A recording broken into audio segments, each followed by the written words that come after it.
Good afternoon, everyone. Um, Change of plans for today. I'm your host.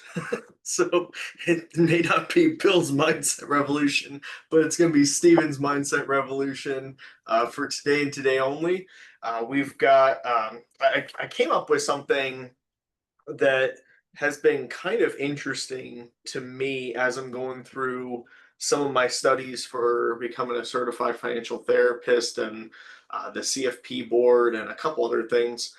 One concept that's very interesting, if you're not already following this field inside financial services, I highly encourage you to look into it.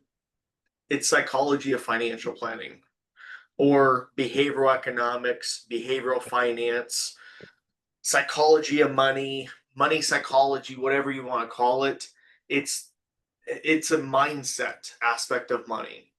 And I think that it's very fitting to go over that inside of a mindset revolution because the whole purpose of these meetings is to get your mindset in a different kind of focus on moving forward and focusing on realigning your vision to match what you value most in life.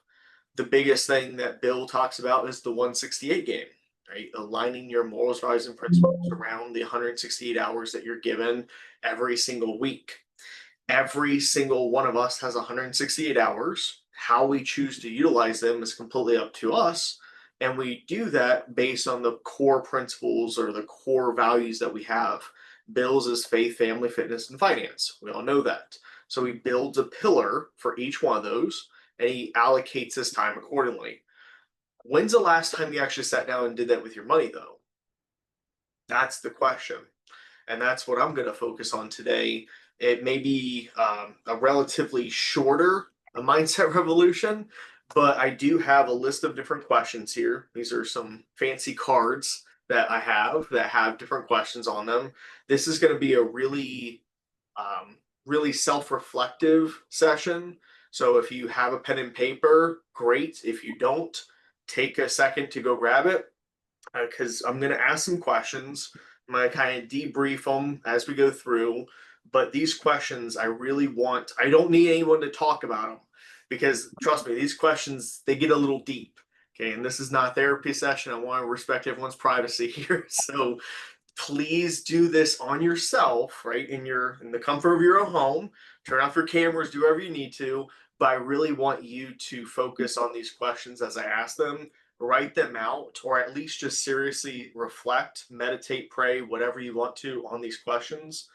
Because I think as you realize these questions, the intentions behind them, and the power that they have, I think when you start to recognize that for yourself, you'll be able to better assist your clients moving forward on how to do the same thing with them. Because, for example, with the old system, with the old FLS, the financial lifestyle strategy, the first thing that we did was we got people in a thinking psychology mode by asking them questions about their goals. There was no questions about money or anything like that before talking about their goals because that's the most important thing is we have to align what your goals are, your visions, your values to your money and vice versa. This is the same thing that we're going to do. It's just these questions are very, very deep. Again, the book for people that have just joined, Psychology of Financial Planning. This is kind of the blueprint Bible when you're studying for your CFP or when you're going through the Certified Financial Therapist designation. This is kind of Psychology 101. Talks about biases, talks about different motivations, talks about counseling, therapeutic methods, different things like that. So, question number one that I want everyone to reflect on. This is a good one. Again, I've got tons of different questions here, and that's not even the whole stack. But question number one that I want you to really reflect on: how was money talked about and dealt with in your home growing up?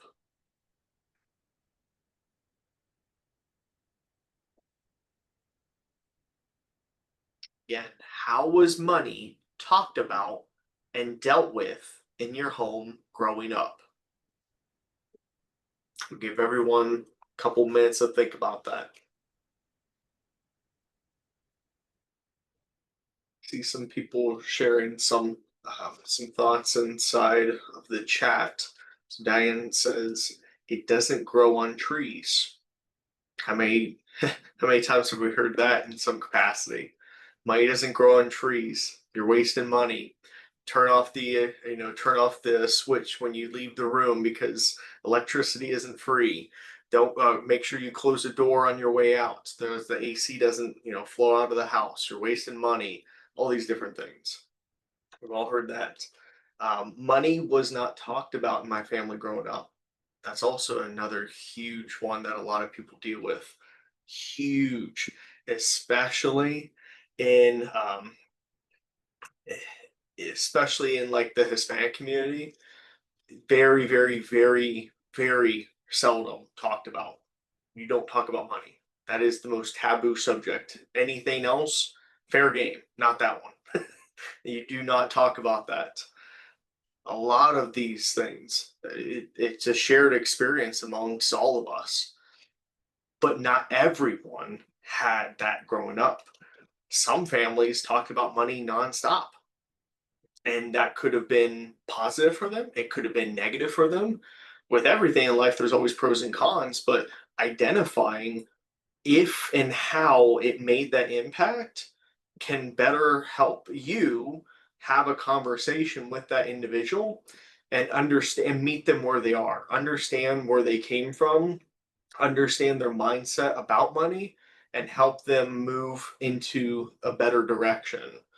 So, for example, if the money was not talked about in the family growing up, someone could come off mute, let me know. But if money wasn't talked about in the family growing up, what are some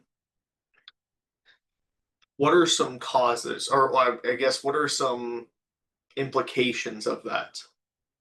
What does that cause potentially?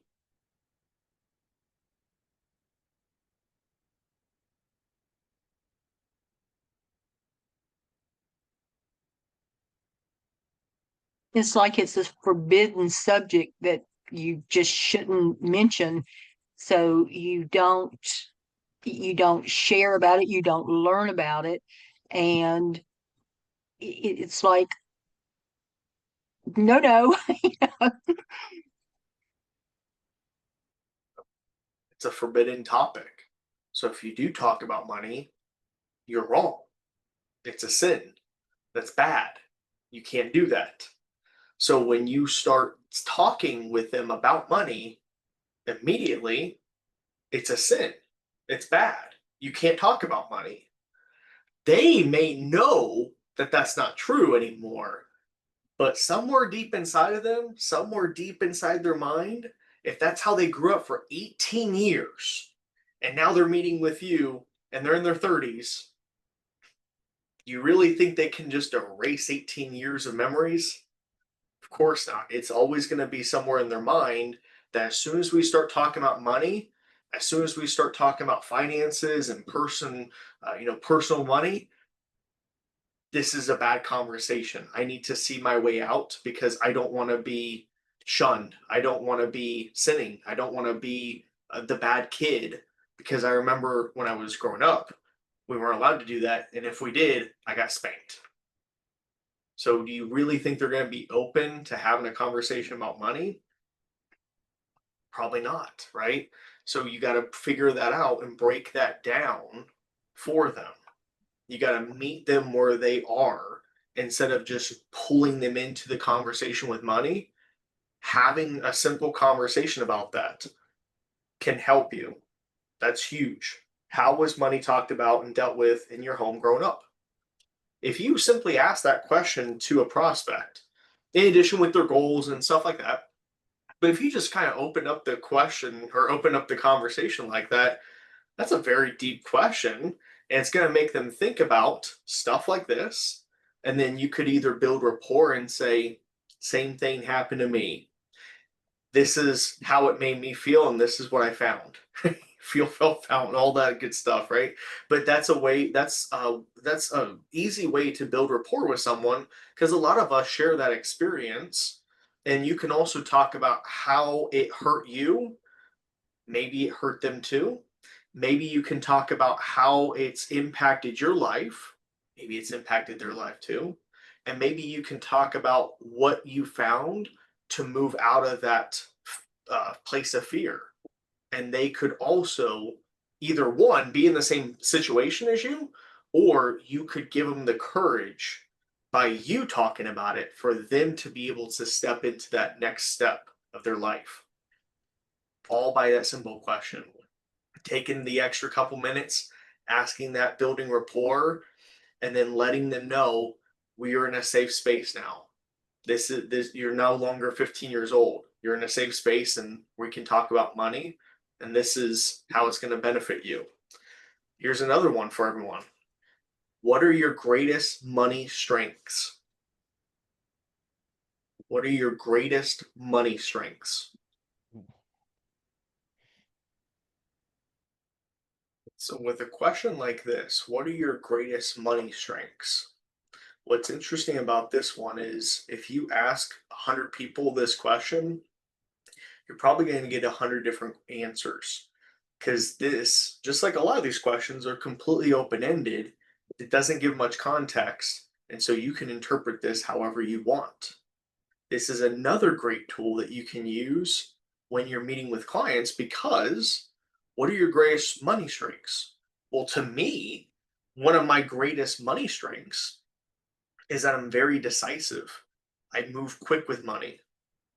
That's a huge advantage. I don't need to think about it. I don't need to pray and take a week, and I don't need to check your reviews. I don't need to do a bunch of research on you. I don't need to do that. If it makes sense, if it's something I need, if I have the money, let's go. Why are we wasting time? Now that could also be a massive weakness because, oh, oh, you probably have, spent money on something and then had buyer's regret later on.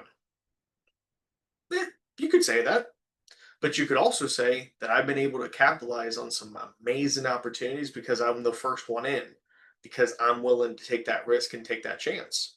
So for me, the way I interpret this question, that's a strength. And that's my interpretation of it. Your interpretation could be different. When you see this question, you could think of, well, what are some habits that I have with money that make it a strength for me? Maybe I'm a really good saver. I always save 10% of my income. That's a money strength, right?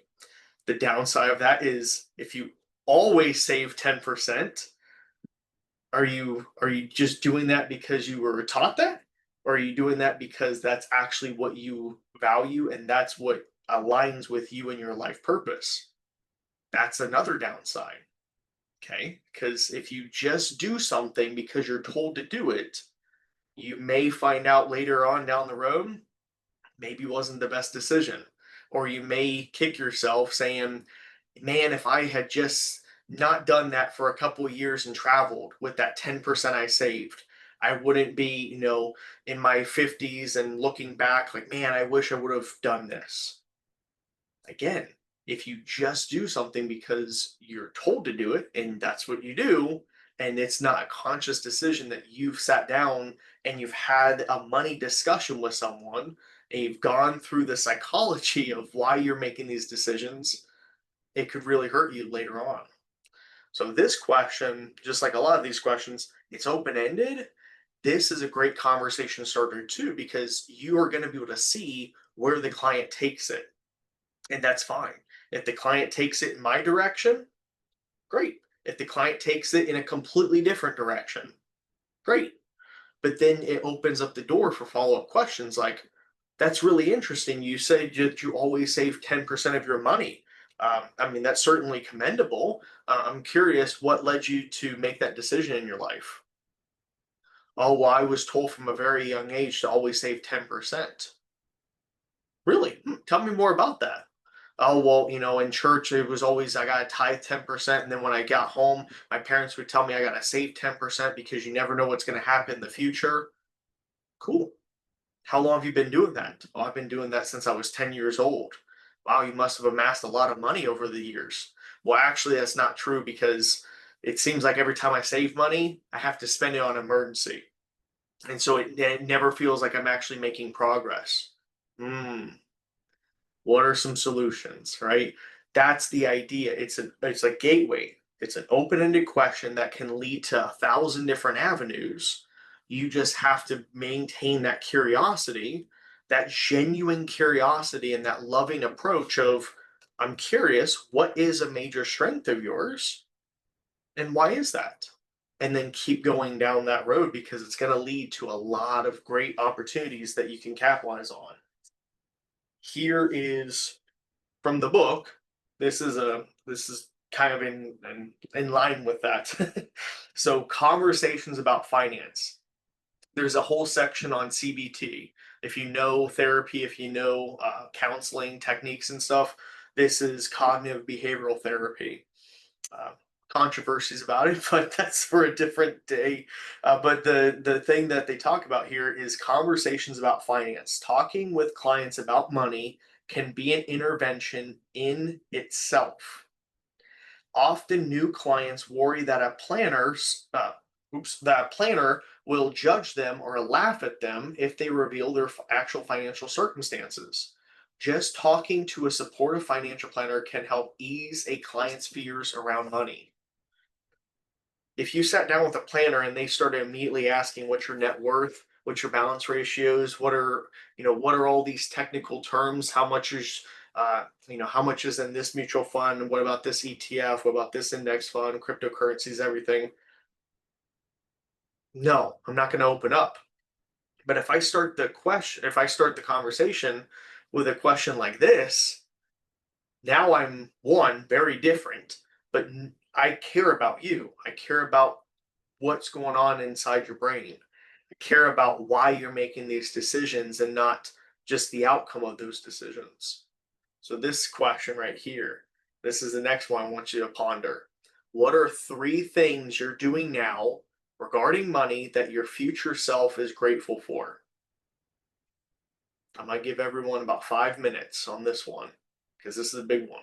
What are three things you're doing now regarding money that your future self is grateful for? So let's talk about this question a little bit. So, what are three things you're doing now regarding money that your future self is grateful for? This is another great open ended question that could lead to a lot of information just from this. For example, if someone responds to this question, they're like, "Well, I'm moving money around. Um, I'm I'm moving money around so that I could, invest more in real estate. I'm consolidating a lot of my funds into one area because over time it just got sporadic and everything's going, 10 million places. I couldn't keep track of my finances." That tells you a lot in just the way that they answer that question. If they're telling you right now that one of the things that they're doing that their future self's going to be grateful for is consolidating their money, and they're recentering, they're realigning everything, they're moving everything back to original square one, that can tell you that in the past, probably recently, they went through some sort of financial turmoil. They went through some sort of event that made them recognize, I need to change. Or what it could also mean is they're getting to the point of life where they're starting to wind down and they value simplicity. So they're not interested in elaborate ways to make money. They're looking for simplicity in this season of life, because if they're consolidating everything together, they're not looking to branch off. That's in um, direct contrast with what they just told you. So if you come out of the woodwork and you're like, well, yeah, that's understandable, blah, blah, and then like at the end of the conversation, you start throwing out, well, let's move your money here. What part of the conversation of this answer did you not understand? I'm not interested in moving money. I'm putting my money together. I need to build my fortress. I need to consolidate. I am not in a season of expanding. You need to find a way to help them through that. That's the purpose. Your goal is not always to just take money and throw it into something else. It's not always in alignment with every single person you meet, especially if they answer a question like this and they tell you where they're at. Why would you be surprised if at the end of the conversation they're not interested in working with you? If you're asking them to do something that they just told you that they're not interested in. You have to read between the lines though. That's what these kinds of questions are great for. Another way you could answer this is, what are three things you're doing right now regarding money that your future self is grateful for? I'm opening up a savings account. I recently learned about a high yield savings account. I learned about a money market account, and I'm, putting some of my money in there. That tells you a lot too. Maybe they're not as financially literate as some other people. Maybe they're just now getting into the personal financial journey. Maybe they're now just taking the first steps of recognizing my money is no longer earning, it's not doing anything. In fact, I'm actually losing money. Maybe they learned about something about inflation. Maybe they saw numbers. Maybe they recognize that the CPI has been muddled with, since the 1970s. Maybe they saw a podcast, or maybe they listened to a podcast or saw a documentary that talked about how money erodes over time, and so now they're looking at different options like a high yield savings account or a money market account or a CD to help protect their money in the short term but still have liquidity. Hmm. Well, again, that question is very revealing because they're interested in doing something like that. Great. And then you ask maybe a follow up question to that is, that's amazing. High yield savings accounts are awesome. I have a high yield savings account too. I'm curious, what other vehicles have you looked into? They may say, oh, a CD. Great. Did you move money into a CD?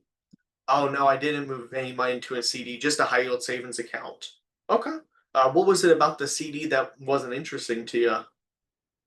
Um, I didn't like the fact that my money was locked up. That I wasn't interested in.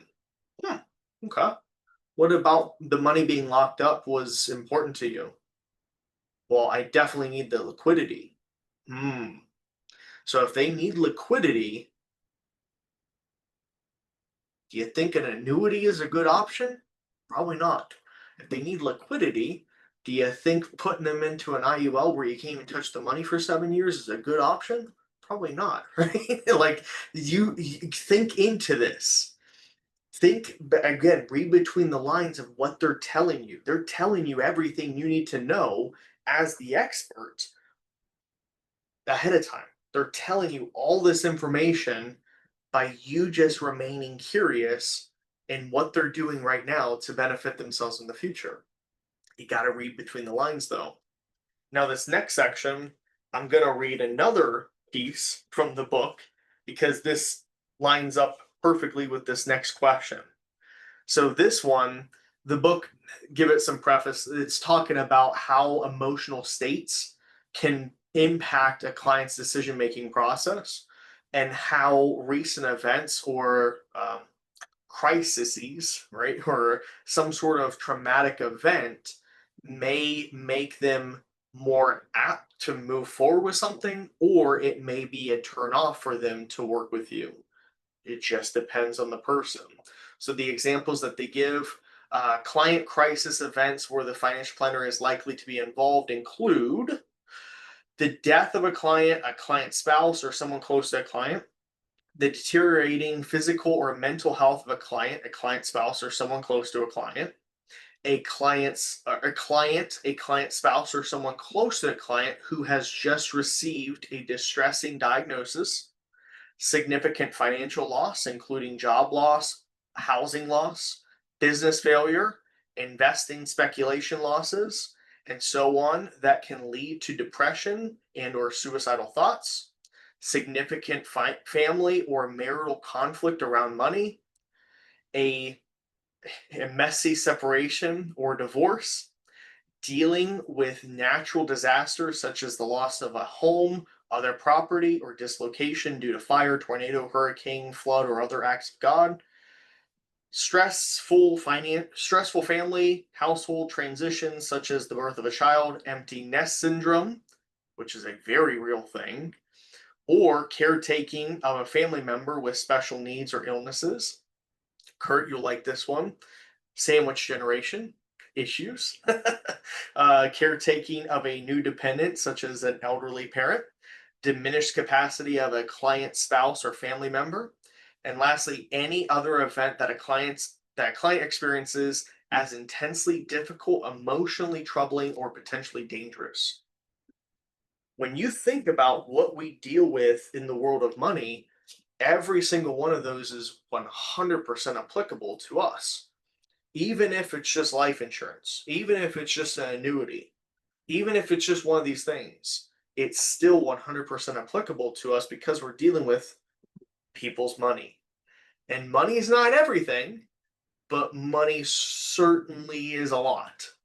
And every aspect of your life, money touches. So when you're talking with people, the common thread amongst everyone is everyone has money issues.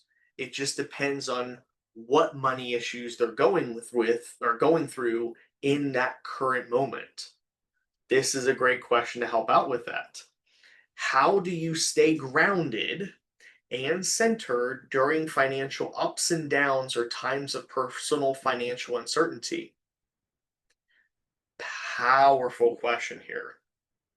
So I'll give everyone a couple minutes to answer this for themselves. How do you stay grounded and centered during financial ups and downs or times of personal financial uncertainty?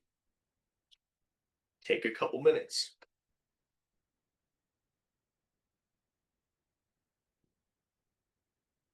For this question, does anyone want to come off mute and tell me what their thoughts are on this?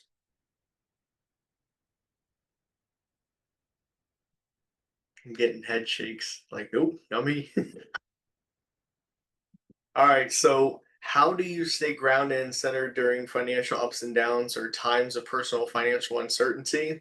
So, for this one with me, what comes to mind when I'm working with a client on this specifically is I'm learning, again, reading between the lines, I'm learning how are they going to react when times get tough and what are they going to do with the products that I just sold them?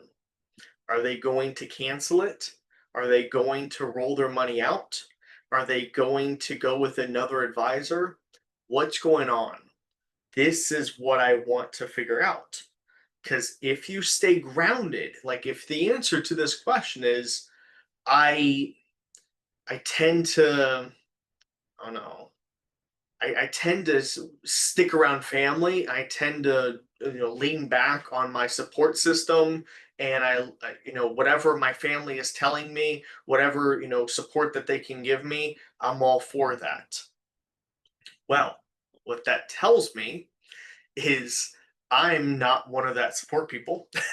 And two, what that tells me is if you're leaning on your family to provide advice to you and to help you navigate this situation, more than likely, they're probably going to recommend someone else in a time of financial turmoil because, oh, this person that you're working with, this Steven, he didn't, he lost money for you.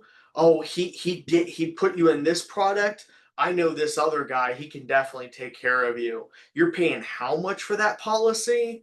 Oh no, this guy can do it way cheaper. So when things are heightened, when emotions are heightened, they're going to fall back on a support system that is going to advise them to do something that's against your best interest and potentially even the client's best interest out of the out of the guise of helping. because family, they're always supportive, right? They always want to help you. They always want to make sure that you're taken care of, and they always want to seem like they're the people you should lean back on because we're family. And so you really think if that's their response to this question, anything you say to them is going to make them change their mind? Probably not. So, what is a good way to get around that? Preemptively preparing them.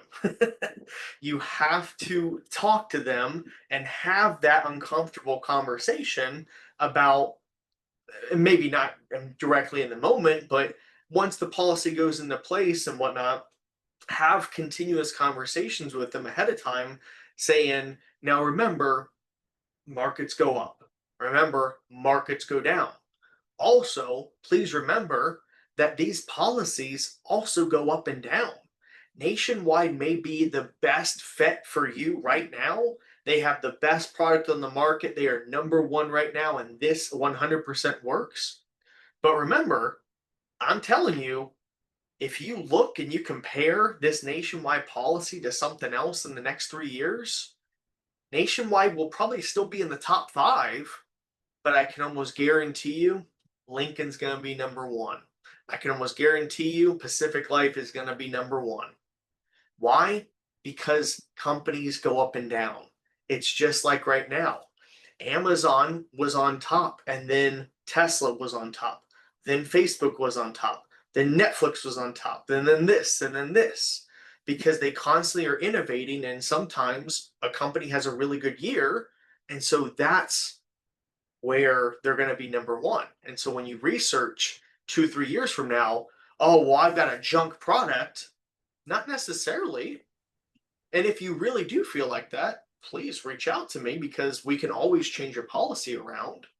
But what we're doing right now is the best fit for you. Does that make sense? Oh, yeah. I appreciate you breaking that down for me because I guarantee you, don't raise your hand. I guarantee you, you probably haven't even had that conversation with your client before of telling them this is the best product right now. But I guarantee you, in the next coming years, if you look at the rankings of this product compared to other rankings that are out there, it's not going to be number one. It's going to be probably number six or seven. But then if you look another 8 years from now, it may be number two again, right? I guarantee you haven't had that conversation. But what do you think behind the scenes they're having conversations with their family about? This exact thing. Well, my friend can get a better quote. I guarantee you they could probably get a better quote than what you gave them. Why? Because products improve over time. And so what you sold them a couple years ago, it still is a great product. It just maybe someone else can beat them as of today. Have that conversation ahead of time to prevent situations like that. So hopefully, again, we're getting to the end. I'm going to run through some questions, and um, I'm going to pick 3 questions in particular that I want you to reflect on and kind of really meditate on over the next couple of days, because these questions, in addition with all these questions, I mean, there's tons of questions. All these questions are very, very, very powerful. And I encourage you to use some of these when you're having conversations with clients or just anybody on the street, because if you read between the lines, you can get a lot of information from it. So here's another question. I'm not going to talk about it, we're not going to discuss it, but something to think about. So maybe write this down or something. What patterns and triggers have you noticed tend to worsen your financial anxieties, and how does this affect you? What patterns and triggers have you noticed tend to worsen your financial anxieties, and how does this affect you?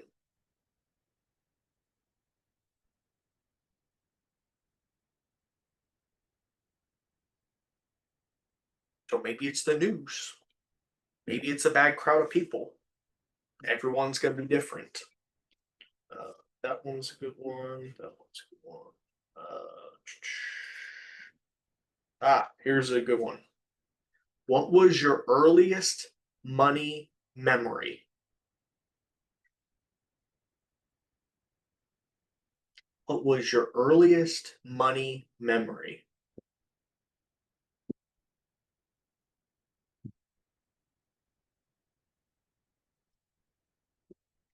Some people it's going to be something really happy. Sometimes it's going to be something really upsetting, like the lights got cut off. Everyone's situation is going to be different. But what was your earliest money memory? Ask a client that and just sit back and enjoy the stories. Another easy way to build rapport with someone, but also another way to level set the conversation. Because if they say my earliest memory of money was the lights getting cut off, you may be in for a fun conversation. You never know unless you ask. Let's go on. Ah, here's another one. What beliefs do you hold about money that you feel strongly about? How are these helpful or unhelpful? So if we go back to, I think, the very first question I asked, with Diane saying money doesn't grow on trees. That's a belief that you hold about money, and maybe you feel strongly about that. How is it helpful?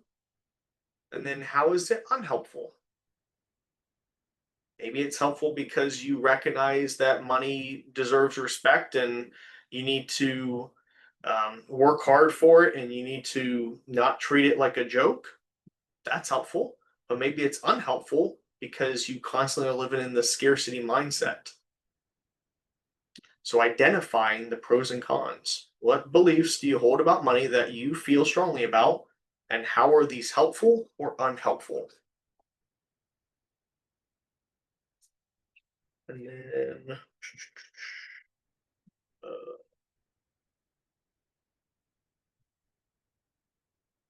uh, here we go. Last one.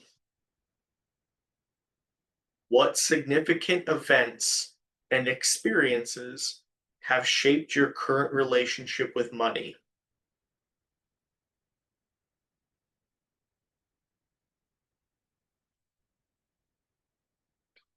What significant events and experiences have shaped your current relationship with money?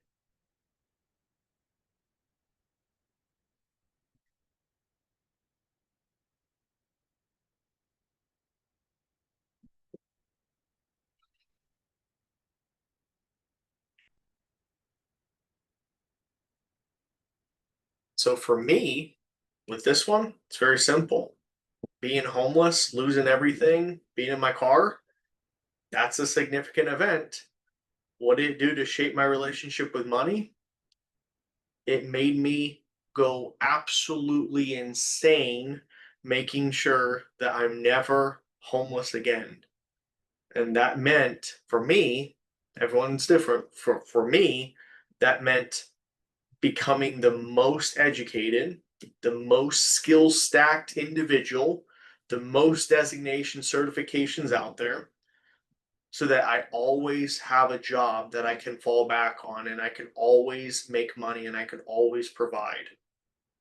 That's the trauma response. If anyone actually thinks that I really enjoy getting all these degrees and certifications, you're out of your mind. I hate education. I've always hated education.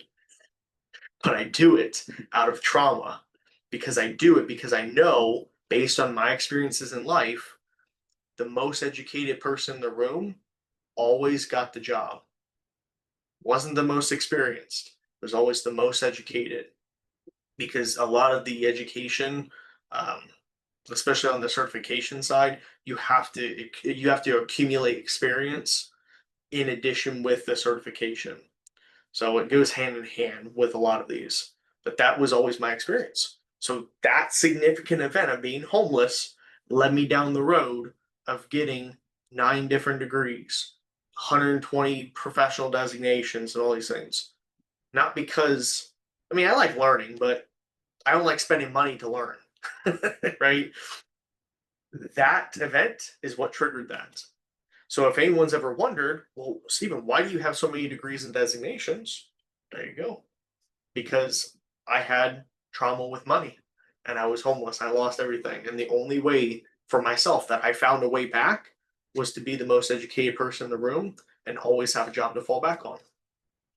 So now you know something more about me just from asking that simple question. I could have taken this 1,000 different ways. I could have also talked about the fact that I was making a lot of money in corporate America at one time, but I recognized the stress that it had on me, the impact that it had on my relationship, the life, the pace and everything. I could care less about it. I would be much happier making half the amount of money and just enjoying my peace of mind. That's another thing that happened. That was a significant event. You made all this money, but you absolutely hated your life. And so now, Stephen, why are you not as hungry? Why are you not showing up to the office at 3 a.m. and leaving at 1 a.m., right? Like, why don't you have that type of drive? Because I've been there, done that, wrote the book, and I hated it. It doesn't work for me. For some people, that's what they value and that's what they want. Good. For me, wasn't interesting, but that's why. From a question.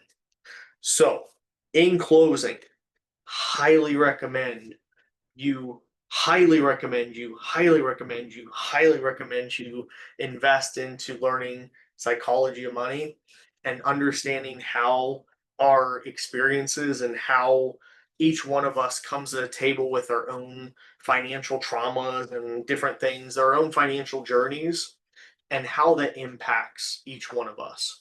Because it does. We may be able to hide it, we may be able to cover it up, we may be able to push through. But at the end of the day, it does have an impact on us. If it has an impact on us, it has an impact on our clients and it has an impact on the way that they're going to interact with us and ultimately how much we can sell and how much money we're going to make. So that's why I highly encourage you to take some time, invest into some educational materials around that because I really do think it will have a good impact on your bottom line at the end of the day.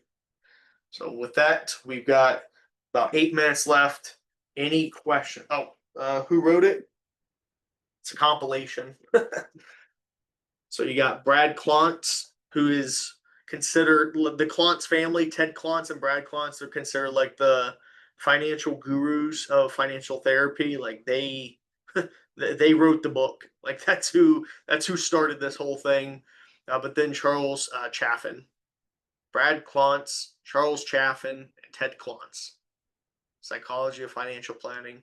You can replace financial planning with financial services, money conversations, whatever you want. It's just psychology of money. That's all it is. Any other questions? Did the stack of cards that you have, did that come with the book or was that through one of your planning courses or Ah, that? great question. So no, this is a separate thing, which I'll shamelessly plug now. Oops. I'll shamelessly plug. I have a book coming out September 1st, The New World of Money. And in that book, we talk about these cards. We talk about a lot of financial therapy, financial coaching, financial concepts, psychology of money. That's what the whole book is. Basically, it's not a financial planning book. It's not a financial advice book. It's a financial therapy book in a sense. But yeah, The New World of Money. It's my newest book. It's coming out September 1st. But this is Money Talks by Ellen, if you can see that, Ellen Rogin, Rogin, Rogin, Ellen Rogin. And it's Money Talks cards. And Google it, find it. I don't remember how much they were. I think, nah, wait a minute. If you go to her website and if you buy the book that accompanies the cards, if you buy the book and the cards, I think it's $50. If you just want the cards, I think the cards are like $30. So are we gonna have to stand in line to get an autographed copy of this book? And not at all. No, I will definitely figure something out about that. I like We to do, preface that. I think, Tony, you'll have to stand in line for Dr. Crane. Nobody else will. I Just was because of just your wondering if special I was gonna have relationship to you have.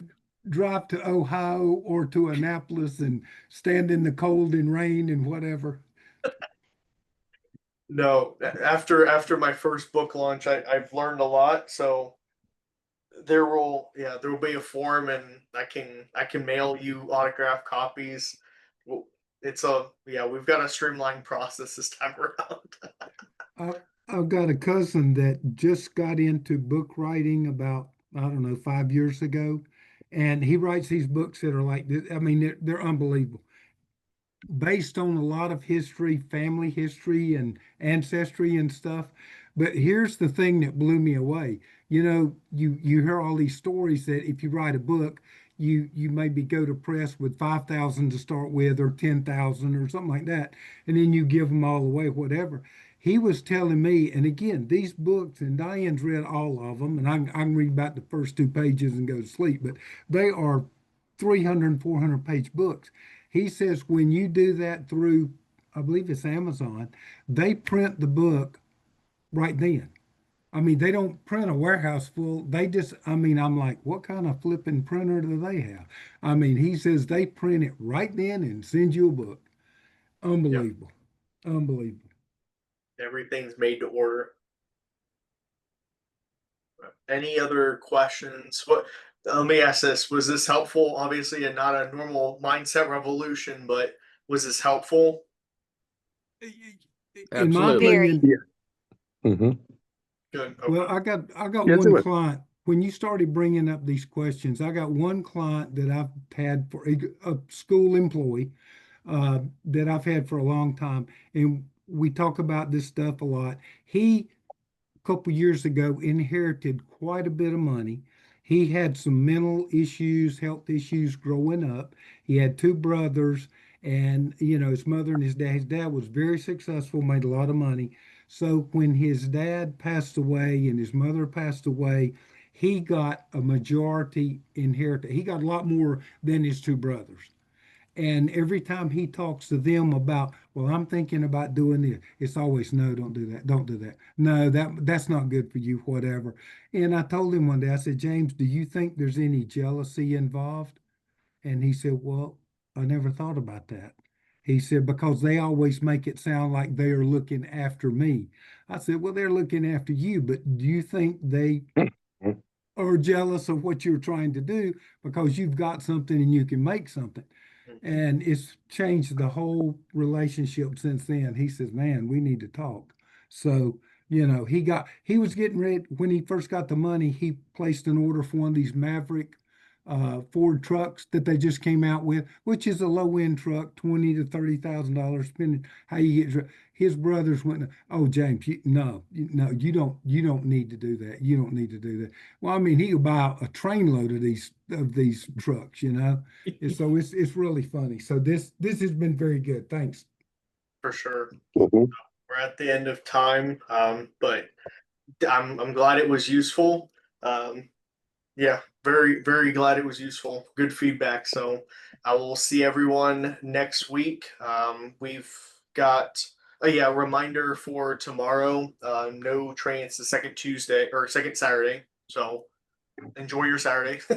And then Monday, um, nothing on Monday, but Tuesday, Bill is Excellent. doing a training. What's he training on? Kaboom leads. Oh, cool. So be sure if you're there, you're getting the lowdown, you're getting the skinny on it. Be there for Tuesday's training because Bill is going to debrief Kaboom leads. There was a little shift in how we're doing Kaboom leads, but it's all for the good. It's all for the better. Massive discounts, different exclusive codes and stuff that can stack with promotions. He'll go through everything. We updated the CRM and moved some stuff around with the lead specifically. So be sure to be there on Tuesday so you can get all that information. that's it for me. Hey, Everyone, take care. just one quick thing, Dr. Crane.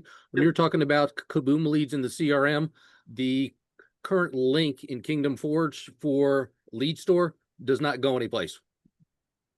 Correct. Not yet. Okay. Okay. Yeah, that's the place. So you found a place, but yeah. That's the place it will be. Yep. Okay. All right. More to come on Tuesday. I'll wait. Take care, everyone. All right. Take care. Thank you.